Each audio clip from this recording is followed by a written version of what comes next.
Good morning.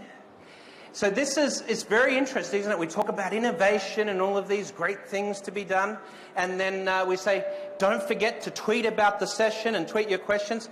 I don't know how you're going to do that with your mobile phones off, but this is the dilemma we have, you know. We live in a world where we have some traditions, and when new technologies and things like this come across, it's sometimes a bit of a challenge to make that shift, to make that change. I wanted to start off with a little bit of a story about my own experience here in the Gulf region. I lived in Dubai for 5 years between the years of 2004 and 2009. And when I started a business here, it was in the financial services space. And I remember very distinctly going into one of the local banks. I won't mention their name, in fear that some of them might be here. And I had a contract with the Dubai Stock Exchange to deliver some training. And, you know, the Dubai government, on occasion, you know, they take some time to pay the invoices, you know. And so we had this situation, a bit of a shortfall of cash. We need to get some speakers in. And I went into this local bank and I said, I need to facilitate an overdraft. Here's the contract with the Dubai Stock Exchange. They're going to pay me in 90 days. Can I have an overdraft? And the person in the branch was very helpful, said, yes, absolutely, no problem. But we need some security. What security do you need? Well, we can take cash as security. Okay, so I give you $50,000 cash, and you give it back to me and charge me interest. Yeah, you know, so these are process problems. But there's a lot of tradition in banking and payments. There's a lot of history. Even the word bank comes from, you know, 14th century Italy. Banco, this bench that they used to have in the marketplace where the bankers used to do trade. This is this rich tradition that we have. But there's challenges in breaking this tradition. Now today, when we look at the banking industry or payments, we think of a branch experience, going into a branch as the best customer experience that our customers can have. But that's not necessarily the way it is anymore. You know, if I pull out my phone, I'm going to expect that I should be able to do things on my mobile telephone and get things done. And if you tell me, no, that's not going to work, you have to come in the branch and sign a piece of paper, then actually that's a bad customer experience for me. The branch is not a great channel for service experience at this point anymore. It's just slow. It's poor. It's a broken process. I know I can do this. Look, I can download my boarding pass for an aircraft and get that on my mobile phone. Why can't I get my account balance on the mobile phone? What is wrong here? What's broken? What's changed? And we think we want to get customers into the branch to talk to us because this is the best customer experience we can have, right? But this is not how our customers think about this. They talk to each other. They're on Twitter, on Facebook, on these different platforms, engaging with each other. Facebook. This is where they're getting advice today. So they're not going to end up in your bank branch talking to your advisor unless their friends already told them that you're the right bank to work with. This is a shift. When we think about the dynamics here in respect to the business, the industry, and how this has changed, there's some big, big shifts, some big changes here. Not least amongst them, the way we pay. You know, 5 years ago, this device burst on the scene. In July 2007, when the smartphone was released from Apple. It changed everything. And at the time, there was the likes of Bloomberg reporting on this saying, you know what, maybe a few Apple fanboys might like this, but it's not fundamentally going to change the banking and payments industry. How wrong was that view of the world? It couldn't have changed more in the last few years. But this concept of advice being the differentiator, that banks and payments live on this special role we play in society, I want to challenge that. You know, think of advice, think of the differentiation in the way we work in this space. Let me just fast forward so that we now got the slides working.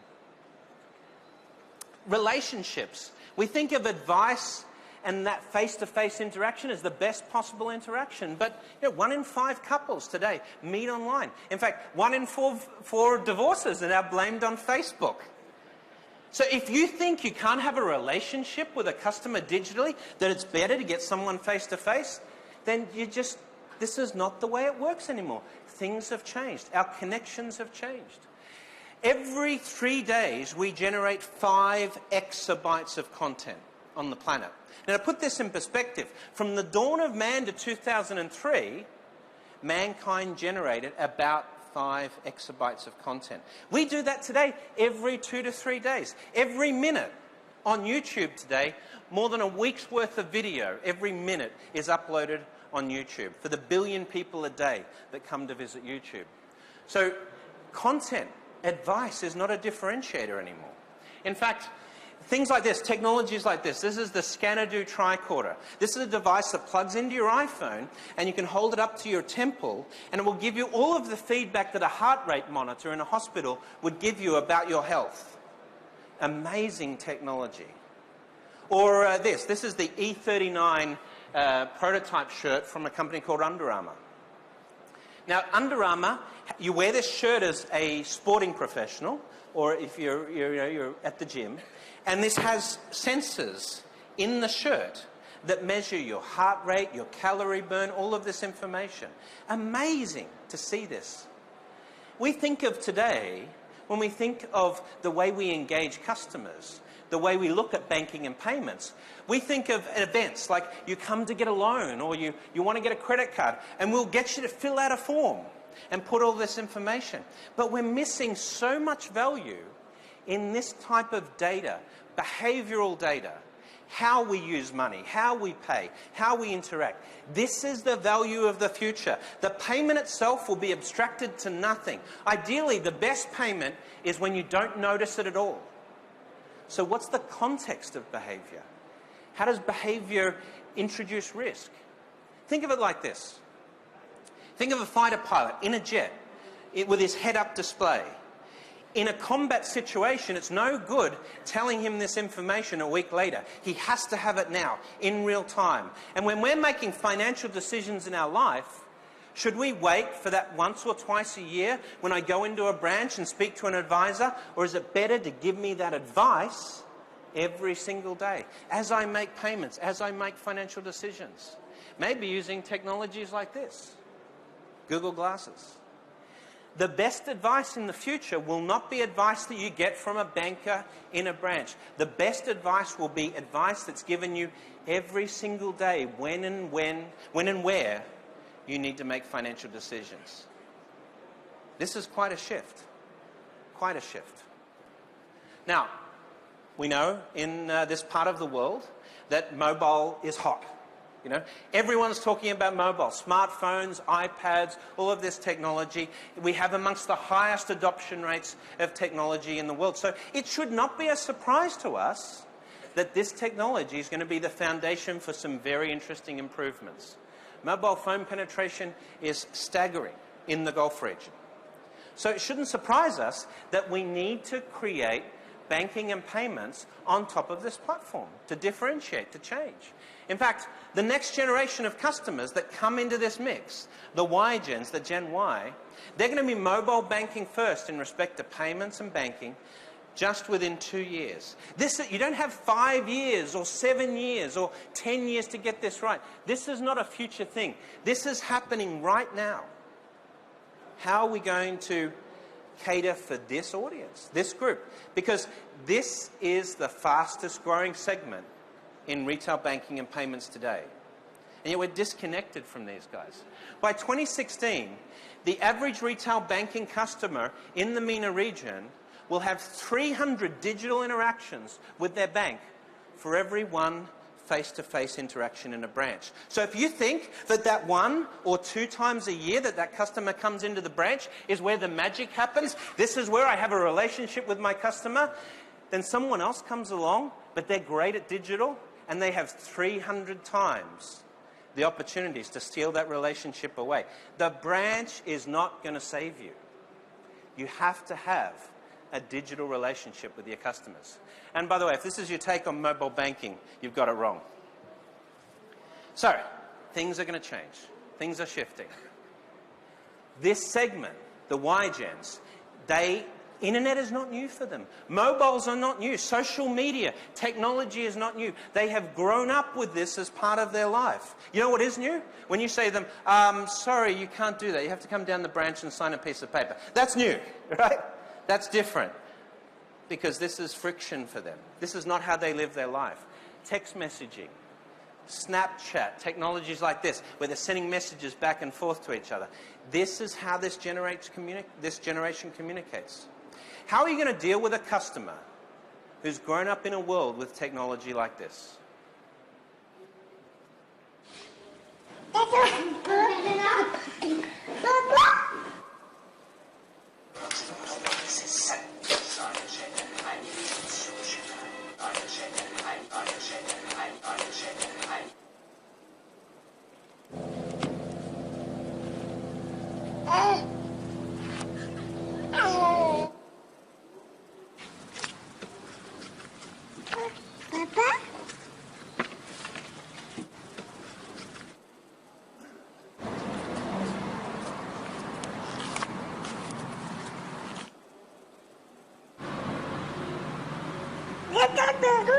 Where's the button on the iPad? You notice something's happening here, right? These magazines just aren't working correctly. They don't work like the iPad. This is a digital native. This is someone who's grown up with this technology in her life. You see, she soon tires of these old magazines and wants to go back to the iPad. And you can hear her reaction. She loves it. She loves it. This is my friend's daughter. She's now about 4, actually, but she was about 14 months when we used this. Now, think about that. This is a 14-month-old. You might think of technology in payments being these big mainframes, old clunky computers. This is the technology that's going to change the banking and payments industry. You don't need to learn this stuff. It's their instinct for these kids. You know, you might have to teach them what these two things had in common, though. Right? How to use this, right? Do you remember that? And I recently had a friend he was saying to me, you won't believe this, I had this young kid working in the office. He came in, he wanted to know how to put a stamp on an envelope. How do you message someone with this thing? And it takes days, what? Or why you had to rewind these before you took them back to the video store. You remember that? You used to pay a fine if you... These are skills, unfortunately, our digital natives won't have. Maybe we should train them. This is actually a training session teaching kids how to write checks. But it's the same thing. Just like that cassette tape, like the VHS. Teaching our kids to write a check because post-dated checks are big in the UAE, right? This is not their instinct anymore. We are going to have to change our instinct to connect with this generation. If we don't, it's just going to be this massive gap. Now, think about this. You think, but, we get great service in a branch, face-to-face, it's superior, right? This is the way we're used to it. But these kids, they connect very, very differently. I want to give you a great illustration of this. This is a concert that has appeared around the world. And you'll notice something different about this concert. But this is attended by kids in the hundreds of thousands. This is a Hisana Muke.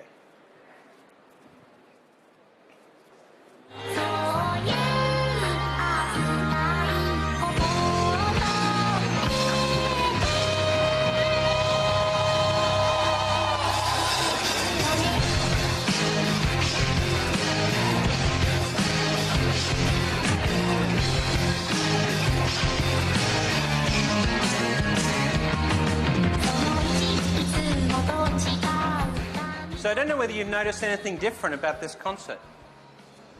This is an avatar. This is a piece of software. So originally designed to advertise some voice synthesis software, this became so popular in Japan that they released a single around this character. This single became so popular, they did an album. And of course, when an album gets good, when it gets big sales, you have to have a concert. The only thing is, this is not a human singer.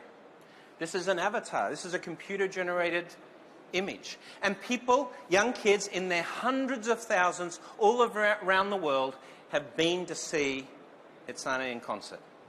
Now you think to yourself, We're trying to get them in the branch or have a face-to-face interaction because we think that's superior. These kids will go to a concert with a computer. And you think that a face-to-face thing is going to motivate them to work with your brand?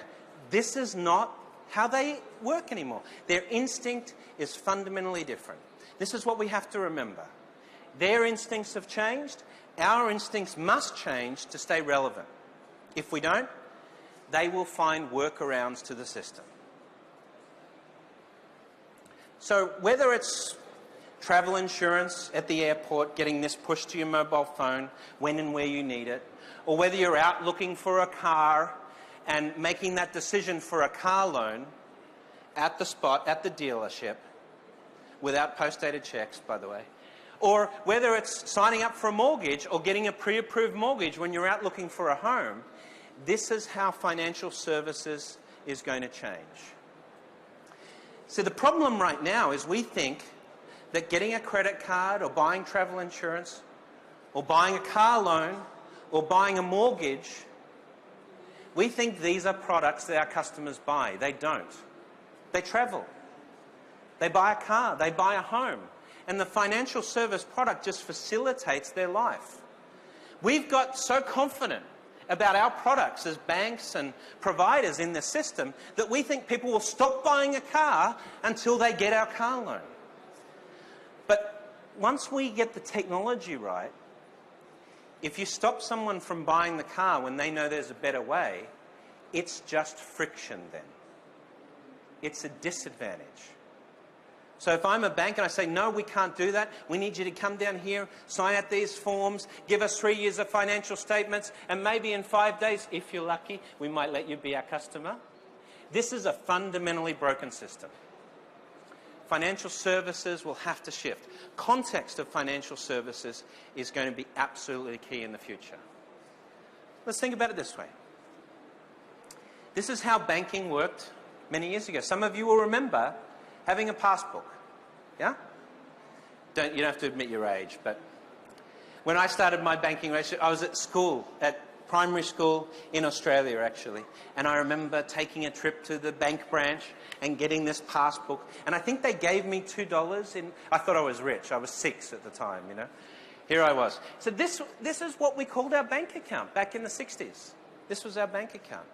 And of course, things change. We don't use our passbook anymore, but now we have our checkbook.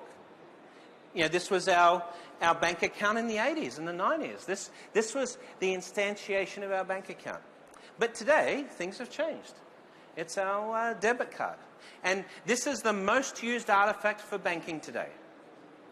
The most used artifact is simply paying with a card at a point of sale or going to an ATM machine. Now, the problem with these artifacts, with these cards, is that these are essentially pretty dumb. They don't give you any feedback. The only feedback this can give you at a point of sale, when you swipe it, is approved or declined. And you know, in this data-rich, context-rich world, that's just not good enough anymore. You know, what's the #1 requested piece of information from a retail bank today? Any ideas? What's the #1 requested piece of information from a customer to their retail bank? What's the #1 thing you want to know about your bank relationship? It's pretty simple. How much money is in my account? What's my account balance? In fact, in the Gulf region, for retail banks, 60 to 70% of call centre traffic is still this one question. What's my account balance? Now, if only we had a device that you could use to pay at a store, but could give you your balance before a transaction and after a transaction. Now, that would be something. That would be smarter. But today, we've seen adaptations to this world that are pretty primitive. We've seen people just try to shove internet banking on a smaller screen or shove a debit card in a wallet. The real change is changing our connection to our money, changing our behaviour, changing the context of financial services. This is actually a screen grab of Moven, the bank that we've started in New York. And you can see that when you pay with your phone, you get pushed in real time at the point of sale, the receipt. But the receipt is not just telling you how much you've spent at this merchant.